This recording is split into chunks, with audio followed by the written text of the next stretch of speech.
বেশ কিছুদিন থেকেই জলপাইগুড়ির রিলেটেড অনেক কমেন্ট আসছিল, তাই আজ আমি চলে গেছিলাম জলপাইগুড়ির এমন একটি ক্যাফেতে যা অ্যাম্বিয়েন্সটা ছিল কিন্তু দেখার মতন।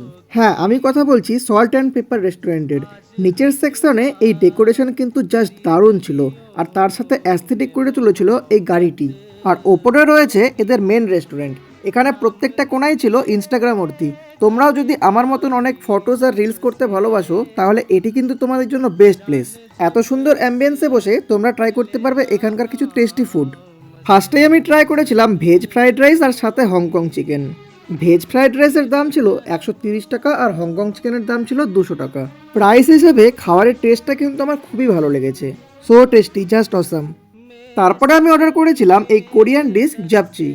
নুডলস, চিকেন আর ভেজিটেবল দিয়ে তৈরি এই ডিশটি খেতে বেশ ভালো লেগেছে আমার। তোমরা যদি হালকা আর হেলদি কোরিয়ান ডিশ খেতে চাও, তাহলে এই জাপচি অবশ্যই ট্রাই করতে পারো। আর ফাইনালি মকটেলে ট্রাই করেছিলাম আমার all time favourite blue lagoon আর strawberry queen, which make us refresh and chilled. So বন্ধুরা, তোমরা যারা যারা জলপাইগুড়ি থেকে দেখছো তারা অবশ্যই ভিজিট করো সল্ট অ্যান্ড পেপার রেস্টুরেন্টে। তাদের location DBC road, near Kadamtala bus stand, Jalpaiguri. আর সন্ধ্যাবেলায় তাদের নিচের ক্যাফে সেকশনটা দেখো ঠিক কত সুন্দর লাগছে। আর ভিডিওটি শেয়ার করে দাও তোমাদের বন্ধুদের যাদের সাথে তোমরা এখানে আসতে চাও।